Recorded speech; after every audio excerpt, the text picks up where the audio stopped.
All right, everyone, 2024 has come to a close, and I sincerely thank all of my supporters from this channel. It has been an awesome year. Thank you so much. And I hope all of you have had a wonderful year without any hardships. And today I present you with a luxurious recipe.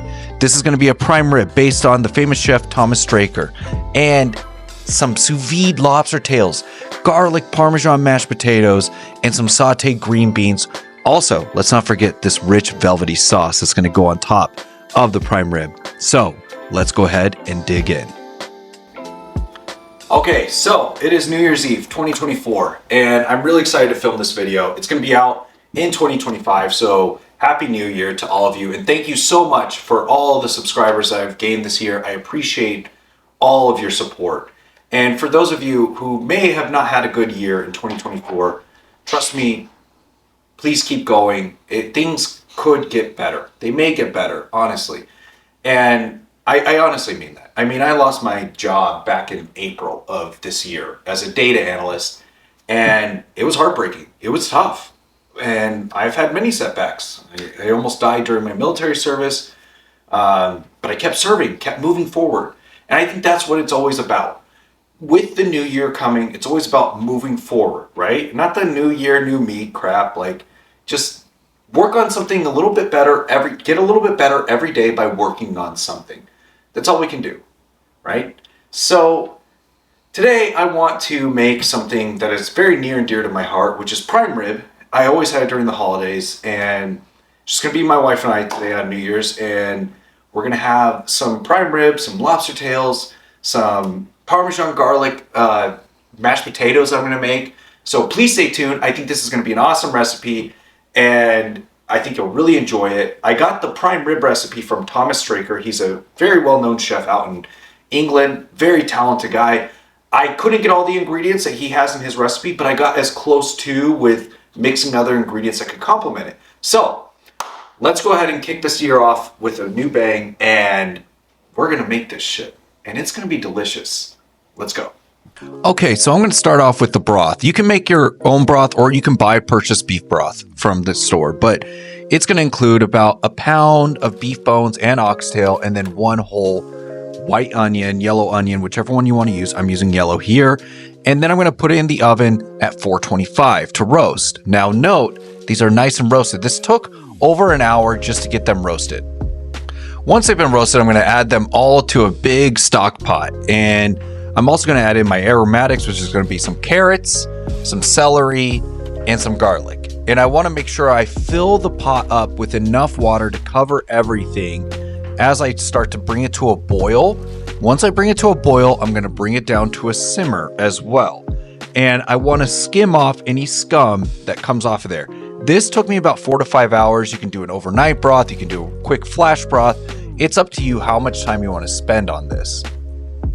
Once the broth is ready, I'm going to go ahead and strain out everything and set it aside. Keep it on a low simmer just to kind of reduce it a little bit. This is going to be used for the sauce later on for the prime rib. This is very crucial. I want this very fatty, very delicious, and it's going to be awesome. All right, and now for our prime rib. So we've got our prime rib here, and as you can see, I have 3 rib bones there. That's how my butcher cut it for me.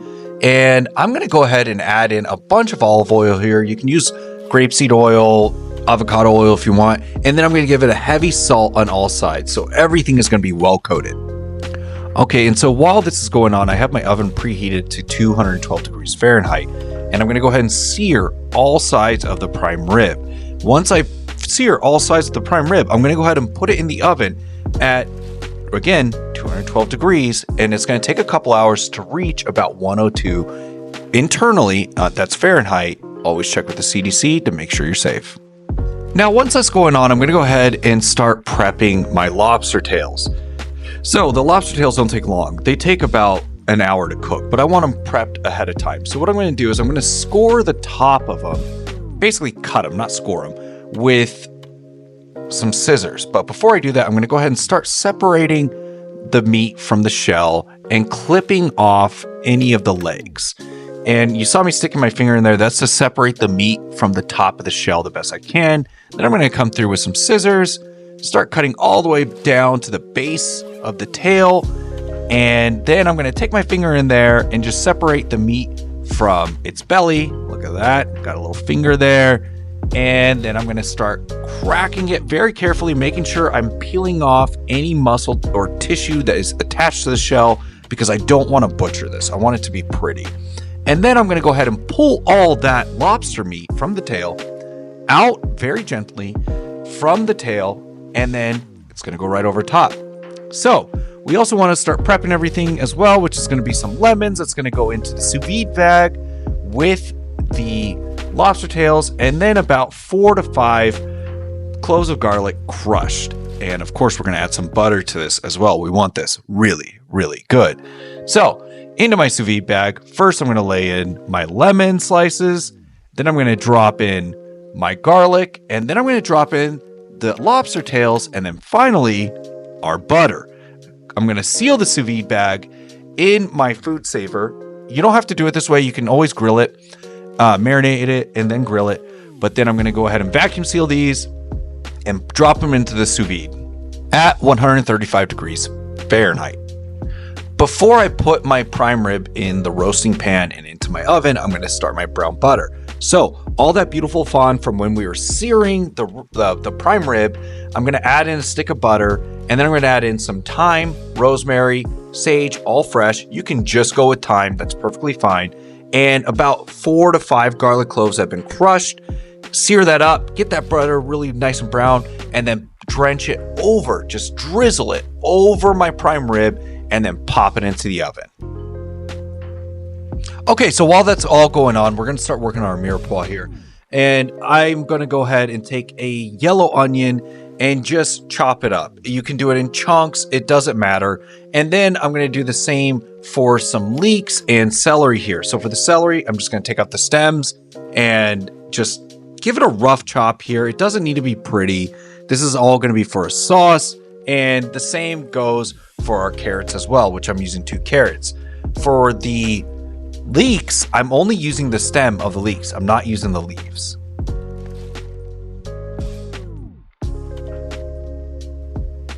To kick off the mirepoix, I'm going to go ahead and start searing some oxtails. Now, Thomas Straker uses beef fat. I couldn't find it. I'm going to use these oxtails. I'm going to sear them up really good. And while that is going on, I want to go ahead and start working on my mashed potatoes to be time efficient. So I used about a pound of Idaho potatoes. I like to keep the skin on. I'm going to go ahead and start cutting these through the best I can. And then I'm going to drop them into my pressure cooker on high. Now, while this is going on, the oxtails were ready to be separated from the pan. And in that same pan, I'm going to drop in the aromatics that we worked on earlier for our mirepoix. So I'm going to go ahead and start searing these up. And then I'm going to add in half a clove of garlic. You can use a full clove. I just cut it down the half and then just went ahead and dropped it in, seared it up. Then I'm going to use about 1 to 2 tablespoons of tomato paste here. I want that to start getting a little bit charred up. Mix it with the veggies, keep sauteing here. And then I'm going to add in some peppercorns. I want those to toast a little bit here in the pan. It makes them taste much better, in my opinion at least, and it's very aromatic. And then I'm going to go ahead and come through with some liquids pretty soon. To be time efficient, while those veggies are sauteing, I'm going to go ahead and drop my lobster tails into the sous vide. Going back to our mirepoix, I'm going to go ahead and add balsamic vinegar because I couldn't find cherry vinegar like Thomas Straker uses. And I'm going to do about a tablespoon of balsamic vinegar and go ahead and start mixing that up on a medium to high heat. Then I'm going to come through with about 2 cups of red wine. I'm using a Cabernet Sauvignon here because it is not a sweet wine. And then I want to go ahead and add back in those oxtails. And I'm going to add some rosemary, thyme, and sage again. And then that's going to be followed with a liter of duck stock. You can use chicken stock. That's perfectly fine. And the beef stock we worked on earlier. This is going to be the basis of our sauce. We want to reduce this down and keep skimming it off the surface. Any scum that comes to the surface, we want to skim that off as we go. This is going to take about an hour. So that's why I'm being very time efficient here. Okay, while waiting for the sauce, the lobster, and the mashed potatoes, I'm going to start working our chimichurri, which is parsley, cilantro, and some Fresno chilies, just about 2 Fresno chilies. And I'm just gonna go through and chop up all of these. I'm gonna give them a rough chop. I'm gonna dice up the Fresnos, and then I'm gonna add them to a bowl with some oil, about, I would say, a 1/4 cup of oil, and then about 6 to 8 garlic cloves chopped up. Then about a tablespoon of kosher salt, and then give it a good mix. Now, I'm going to mix that up, and then I'm going to start the green beans, which are going to be the fastest dish out of anything. I want to quickly blanch the green beans in some medium to high heat, just for a few minutes, and then I'm going to take them out, and I'm going to start working on our mashed potatoes, which I'm going to remove from the pressure cooker, and I'm going to add in about, I would say, a 1/4 cup of Parmesan cheese, and then about, I would say, a 1/4 stick of butter, and I'm also going to add in some heavy whipping cream, and not a lot, maybe about a couple tablespoons, and then the same for some pepper, salt, and garlic powder as well. And then I'm going to go ahead and mix that all up in a bowl with a mixer.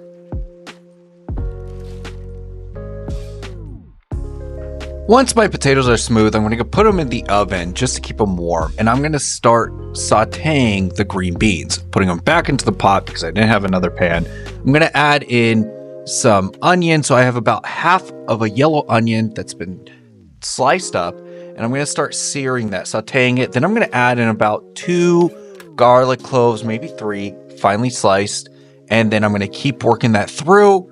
And then I'm going to season this as well. I'm going to add in about 2 tablespoons of butter, some salt, and some pepper. Okay, and now it's about time for us to remove the prime rib and let it rest, okay? So during the resting period, I'm gonna cover it with some tin foil and then just set it aside while I prepare everything else. And remember our sauce from earlier. We wanna go ahead and strain off all of the stuff in there, all the aromatics, the oxtail, everything, so that we can create a really good sauce here. Okay, now this was all worth it, so it's time to plate. So I'm going to go ahead and start off with the lobster tails, and I'm going to make a nice bed of butter, circular, for them to sit on, because presentation matters, right? Then I'm going to take the meat and make sure it's on top of the shell, and then I'm going to top it off with some butter and then our chimichurri sauce that we made earlier. And just to be fancy, I'm going to add some of the chimichurri sauce around the lobster tails just for presentation. And there we have it. Our lobster tails are done, and we're ready to move on to the prime rib. Okay, so it's time for the moment of truth. Did I nail it? And let's look at this prime rib. Oh, yes, it is perfectly rare. And I'm going to go ahead and add it to a plate. But before I do that, I'm going to add some of that butter that we have at the bottom of that roasting pan that the prime rib roasted on in the oven. And then a couple of slices of our prime rib, and then some of that beautiful sauce that we made earlier. Honestly, this should be part of your holidays. Honestly, this is an amazing dish. Try it out. It is going to be awesome.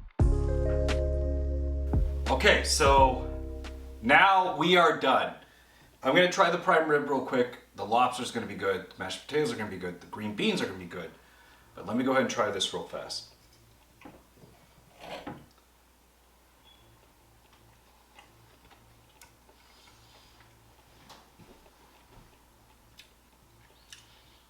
Wow, that is really good. That is awesome. Definitely a worthwhile dish to make. And I'm just going to say, I'm going to post this in the new year, and Happy New Year to all of you in 2025. I hope your new year goes really well, and definitely spend it with the ones you love. Do the things that you want to do in life, and live a good life. That's it. I'm going to keep eating, and yeah, we're done here. I'm done.